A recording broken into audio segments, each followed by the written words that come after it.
Welcome everybody to another indie game recap video here on the channel.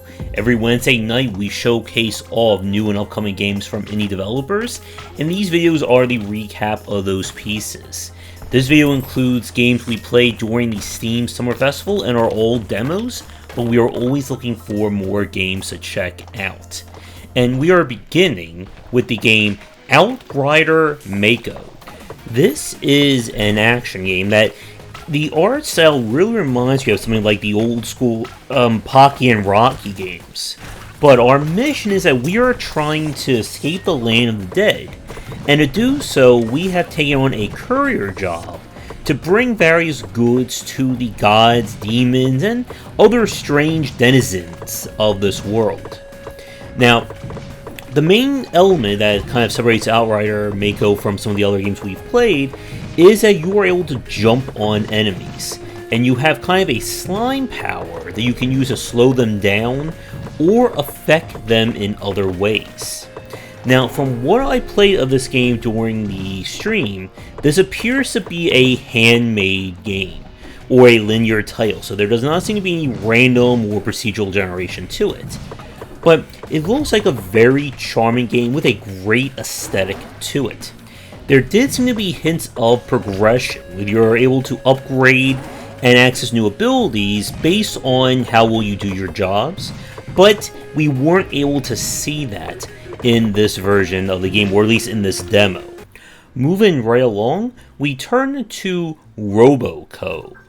And this is a game that is meant for fans of any kind of like machinery or robot style games, or even titles that are built on emergent gameplay or construction, such as Besiege, Infinite Factory, and there was another game that we played that involved you building, I think it was cars or vehicles.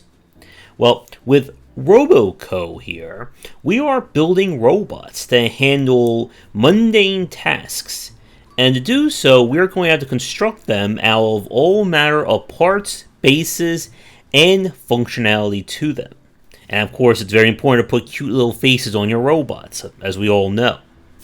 So this is one of those games that unfortunately, I am not the right person to show this one off. I had a lot of trouble playing this one, as I am notoriously bad when it comes to these physics-defying machinery assemblers.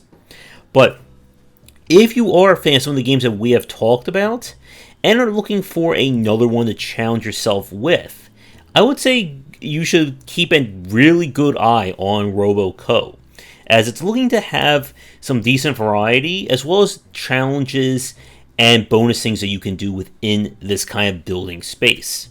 Unfortunately for me, my best strategy is to just keep spinning my wheels around, hitting and running into people.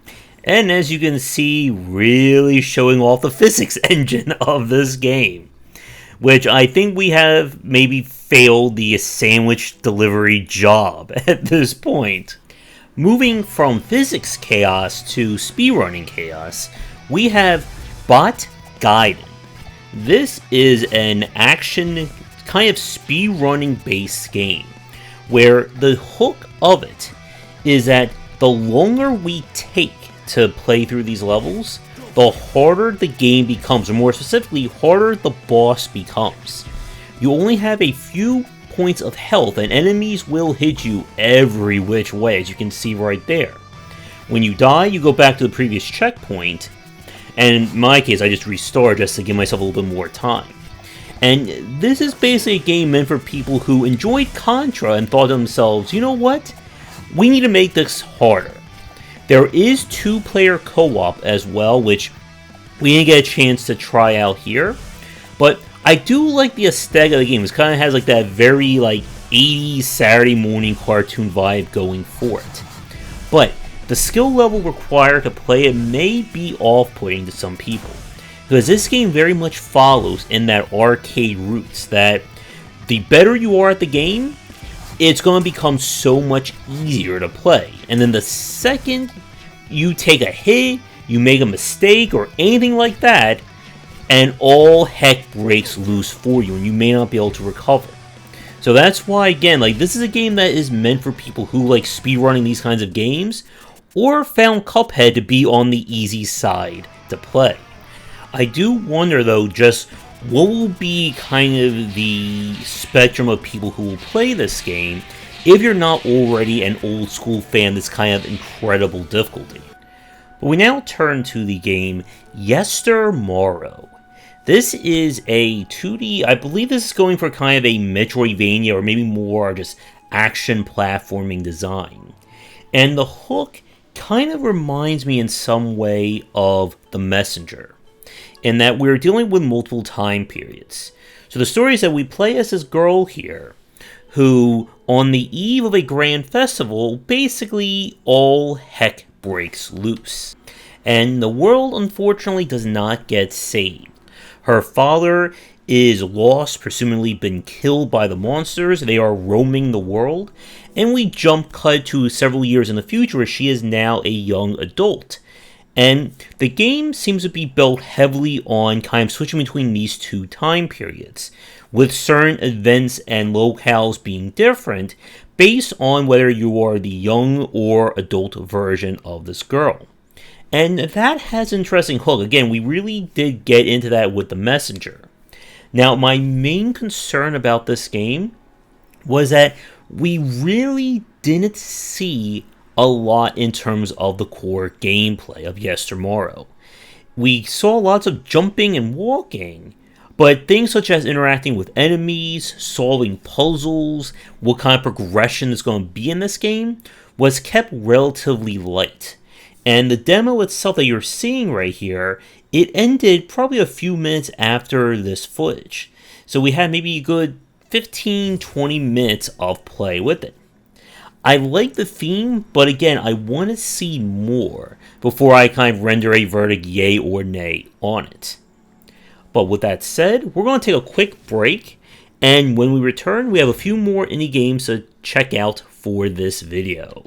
And now for a quick shout out to our current Game Wisdom supporters and sponsors. Going forward, all Patreon supporters will get early access to our videos.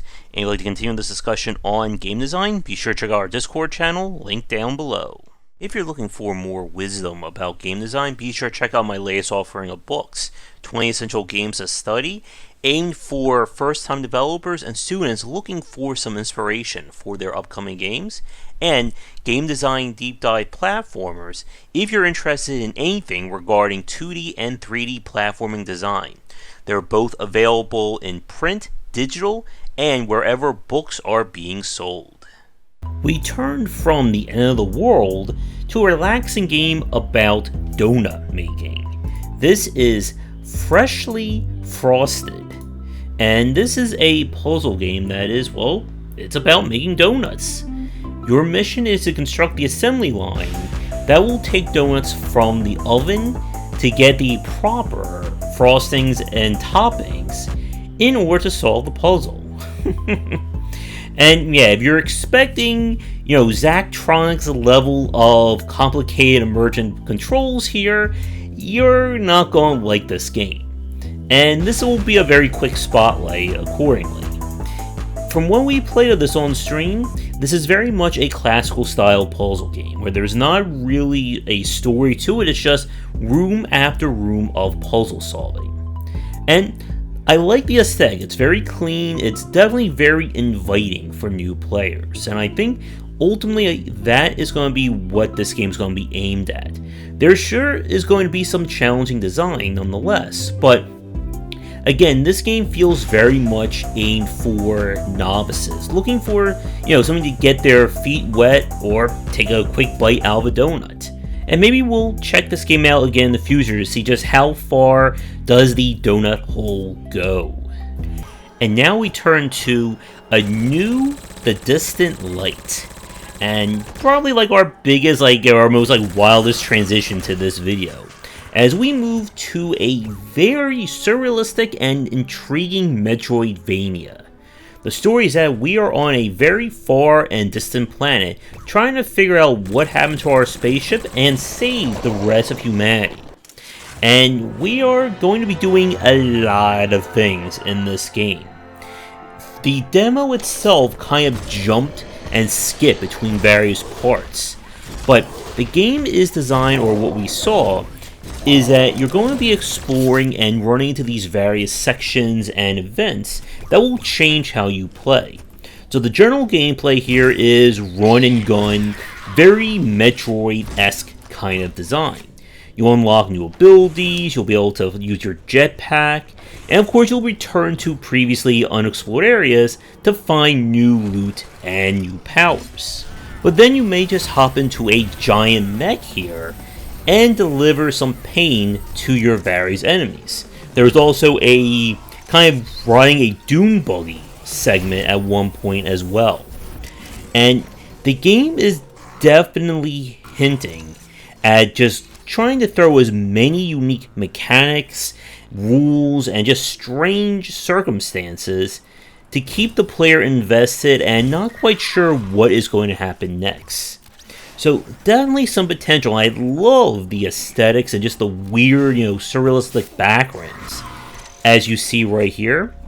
But whenever we have games that go with this kind of kitchen sink approach, it does remain to be seen if all the elements are going to work, or will there be some weak links in terms of this gameplay.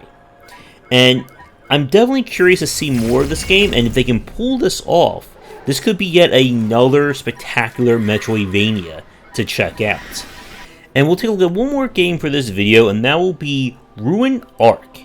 Now the footage that you are seeing is taken from the festival, but we do have a finished or an early access version that we may be playing on stream at some point. And this game is essentially, I guess, instead of a god game, I guess it is a devil game. You play as the bad guy, and your mission is to enact doom, gloom, and anything else you can think of on the unsuspecting denizens of this world. So the general concept is that you have actually all manner of power, spells, plagues, afflictions, you name it, and you kind of set it loose and then just sit back and watch as things go horribly wrong. You could make somebody become lustful after somebody else, who will then promptly try and murder them. You could then take that murdered corpse, turn into a zombie, and then start a zombie plague. You could raise an army of demons and monsters set loose on the town, or you could just drop some meteors and then just let things explode. And your resources are limited based on, how much destruction you can wreak on these people. And it's definitely a very clever idea. It's kind of like, the next step of Dwarf Fortress. Instead of you trying to help the people, you just want to, do the classic Sims, put them in a swimming pool and take out the ladder kind of design. And we really don't get enough of these kinds of god games to really make a lot of fun, as you see right there. With that said, my one concern, one thing that I saw people comment on with the game in early access, is that there didn't seem to be much of a goal or a point to all this madness. And the game felt more, I think, sandboxy than what people were expecting. I know developers have taken that feedback to heart. I don't know at this time if they've added in any kind of structure in terms of campaign, bonus goals, persistence, progression, etc., etc. Because, once you can, start the zombie virus anytime you want, it's kind of hard to go below that in terms of starting an escalating threat to these people. So, for those who did play this one, I'm curious how you found it and what you thought of it. With that said, we're going to wrap up this recap video here. So, you'll find links to the games in the description down below. And again, if you are working on a title you would like me to take a look at for a future piece, please don't hesitate to get in touch. We are always looking for new games to check out. Come back for daily discussions on game design here and on game wisdom, where is in the art and science of games. Until next time, take care. Thanks for watching the video. If you enjoyed things, be sure to do all the liking and subscribing that the kids are doing these days. Check out our Discord channel link down below where we hang out and chat game design, and come back later tonight for our regular streamings. But that's it, And tune in for more great content here and on Game Wisdom, where we examine the art and science of games.